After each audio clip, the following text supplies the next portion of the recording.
membaca bahagian firman Tuhan. Karena sudah 4 bulan ini kali pertama kita menjalankan perjamuan kudus, saya ingin mau share dari bagian firman Tuhan yang memang cukup biasa untuk kita. Mungkin saya jemput penentuan dan deacon untuk duduk, karena perkongsian mungkin ada panjang sedikit, jadi duduk dulu bersama-sama. Kalau kita ada firman Tuhan, sama ada dalam tablet atau handphone atau Alkitab kita, mari kita buka dalam 1 Korintus 11.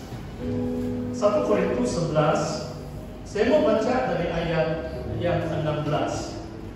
Sebelum saya membaca bagian firman Tuhan ini tentang perjamuan kudus, saya ingin mengatakan bahwa dalam suratan Paulus kepada jemaat di Korintus, 1 Korintus 11 sampai 14 adalah mengenai peraturan-peraturan pertemuan-pertemuan jemaat. Waktu umat Tuhan datang untuk mengadakan pertemuan jemaat, inilah peraturan-peraturan atau perintah-perintah Tuhan.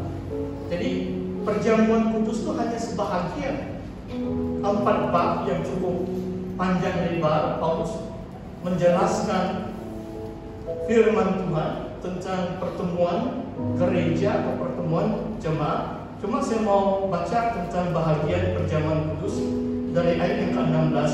Tetapi jika ada orang yang mau membantah, kami maupun jemaat-jemaat Allah tidak mempunyai kebiasaan yang demikian. Saudara perhatikan kalimat jemaat Allah. Dalam peraturan-peraturan yang berikut, aku tidak dapat memuji kamu, sebab pertemuan-pertemuanmu tidak mendatangkan kebaikan, tetapi mendatangkan keburukan.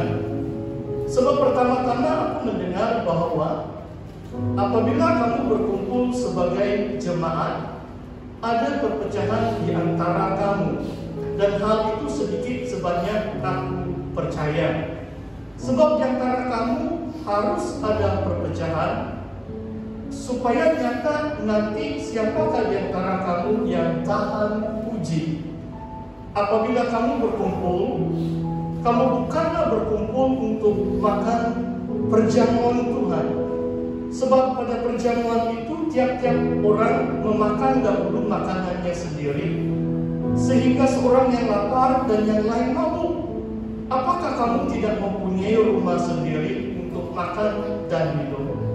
Atau maukah kamu menghina jemaat Allah dan memalukan orang-orang yang tidak mempunyai apa-apa? Apakah yang kukatakan kepada kamu? Memuji kamu?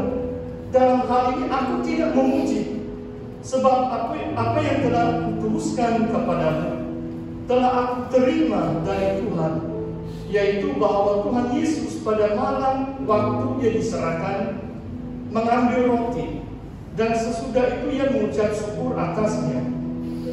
Ia memecah-mecahkannya dan berkata, inilah tubuhku yang diserahkan bagi kamu. Perbuatlah ini menjadi peringatan akan aku. Demikian juga Ia mengambil cawan sesudah makan lalu berkata, cawan ini adalah perjanjian baru yang dimeteraikan oleh darahku. Perbuatlah ini setiap kali kamu meminumnya menjadi peringatan akan aku. Sebab setiap kali kamu makan roti ini dan minum cawan ini, kamu memberitakan kematian Tuhan sampai Ia datang. Jadi barang siapa dengan cara yang tidak layak makan roti atau minum cawan Tuhan, ia berdosa terhadap tubuh dan darah Tuhan. Karena itu hendaklah tiap-tiap orang memuji dirinya sendiri, dan baru sesudah itu ia makan roti dan minum dari cawan itu. Karena barang siapa makan dan minum tanpa mengakui tubuh Tuhan, ia mendatangkan hukuman atas dirinya. Sebab itu banyak di antara kamu yang lemah dan sakit, dan tidak sedikit yang meninggal. Kalau kita memuji diri kita sendiri, hukuman tidak menimpa kita. Tetapi kalau kita menerima hukuman dari Tuhan, kita dididik supaya kita tidak akan dihukum bersama-sama dengan dunia. Karena itu saudara-saudaraku, jika kamu berkumpul untuk makan, nantikanlah olehmu seorang akan yang lain. Kalau ada orang yang lapar, baiklah yang makan dahulu di rumahnya, supaya jangan kamu berkumpul untuk dihukum. Hal-hal yang lain akan kuatur kalau aku datang. Nah, demikian pembacaan firman Tuhan ini. Kalau saudara mengira ayat-ayat yang saya sudah baca tadi sebanyak 18 ayat, saudara yang saya kasih dalam Tuhan, inilah bahagian firman Tuhan di dalam perjanjian baru yang Tuhan mengajar melalui Rasul Paulus bagaimana cara pengendalian atau pelaksanaan perjamuan Tuhan dalam pertemuan jemaat. Memang dalam Injil Matius, Markus dan Lukas, sebelum Yesus disalibkan, Yesus yang memberkati roti dan memberkati cawan itu dan mengadakan satu perjamuan malam, atau ahli sarjana mengatakan itu adalah last supper, perjamuan akhir sebelum dia ditangkap, dibicarakan dan disalibkan. Cuma kalau kita lihat secara kronologi, setelah Yesus mati dan bangkit, inilah bahagian firman Tuhan dalam 1 Korintus 11 yang ditulis oleh Rasul Paulus mengajar kita tentang perjamuan kudus, dan memang amat sesuai bagi kita untuk merenungkannya. Saudara, saya hanya mau mengungsikan beberapa poin sebelum kita bersama-sama mengambil bahagian dalam makan roti dan minum dari cawan Tuhan. Dalam ayat 16 mengatakan, jika ada orang yang mau membantah, kami maupun jemaah-jemaah Allah itu tidak mempunyai kebiasaan yang demikian. Saudara, mungkin saya mau jelaskan hal tentang ini. Ada orang yang mau membantah. Saudara yang saya kasih dalam Tuhan, kadang-kadang dalam gereja Tuhan susah kita mau capai kesatuan. Susah. Sebab macam ada saja satu dua orang yang suka membantah. Dan Paulus dalam menulis bahagian perjamuan kudus ini, dia mendahului dengan mengatakan, maksudnya dia mengatakan hasratnya kepada jemaat di Korintus, jangan menjadikan kebiasaan untuk membantah. Tidak ada kebiasaan dalam gereja Tuhan untuk kita membantah-bantah soal perjamuan Tuhan. Yang kedua, saudara, bila saya baca ayat yang ke-20, kita berkumpul untuk makan perjamuan Tuhan. Biasa kalau dalam gereja kita akan sebut acara ini sebagai perjamuan kudus atau perjamuan suci, ataupun istilah sakramen. Sakramen maksudnya itulah saluran berkat kasih karunia Tuhan melalui upacara atau acara perjamuan kudus. Tetapi dalam firman Tuhan di sini, roti dan cawan yang kita akan ambil sebentar ini merupakan perjamuan Tuhan. Ini bukan perjamuan biasa-biasa. Dalam bahasa Yunani-nya, kuriakon. Ini perjamuan di mana Tuhan, hamba Tuhan, penetua yang mengendalikan ini cuma mewakili Tuhan. Tuhan yang hadir. Ini adalah milik Tuhan. Perjamuan ini bukan biasa-biasa, tetapi adalah perjamuan Tuhan. Kurakion dalam bahasa aslinya. Yang seterusnya, saudara, yang saya mau jelaskan sedikit, sebab mungkin dalam tempo PKP selama 3 bulan ini, ada yang mungkin yang menjadi isu adalah sabada kita ambil perjamuan kudus di rumah kita atau keluarga kita secara sendirian. Saudara, saya membaca firman Tuhan ini berulang kali. Malam semalam saya itu juga datang ikut rehearsal Cuma saya bilang, saya tidak mau salah nanti uraikan bagian firman Tuhan ini. Jadi saya baca lagi bahasa aslinya, bahasa Yunani. Dan saudara, yang saya mau kongsikan dengan saudara adalah ini.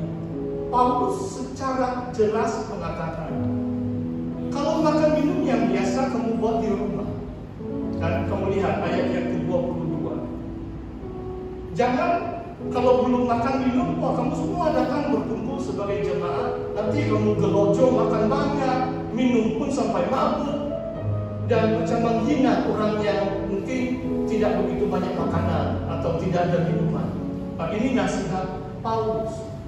Yang jelas adalah perbezaan di antara keluarga sendiri yang makan minum di dalam rumah dulu, dan waktu mereka berkumpul sebagai jemaat, mereka datang untuk mengadakan perjamuan Tuhan.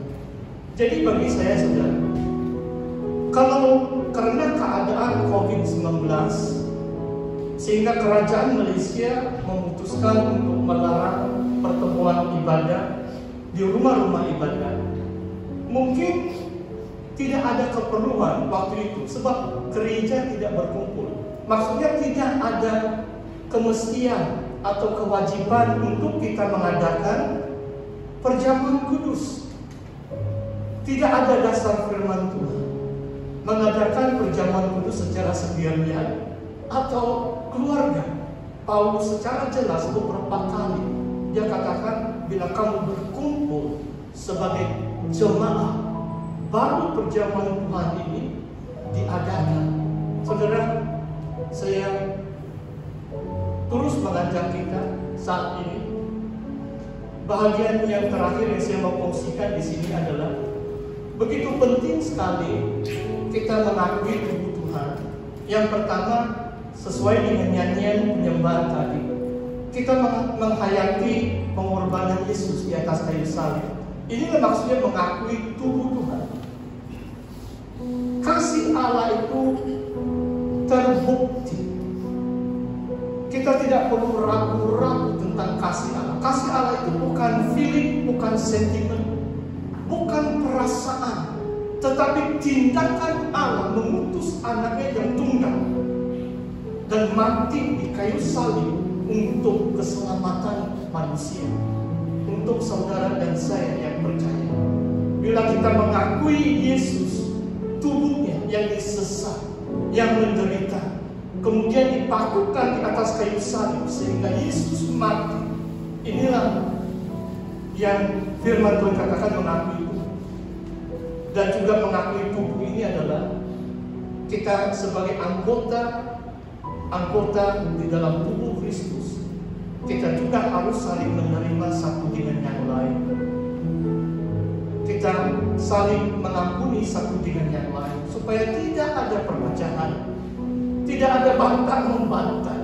Paulus katakan ini bukan kebiasaan dalam jemaat, sebab tubuh Kristus itu satu.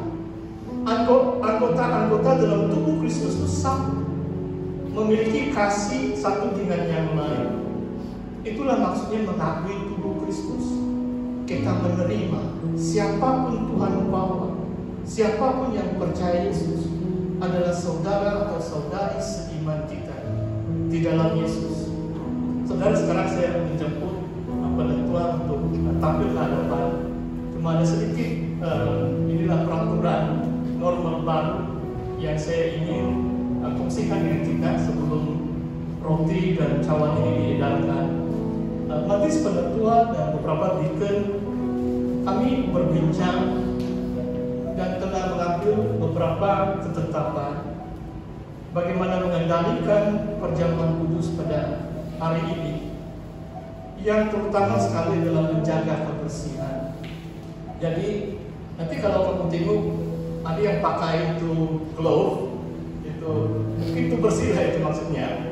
Dan nanti itu penetua akan bagi dengan saya. Kamu lihatlah.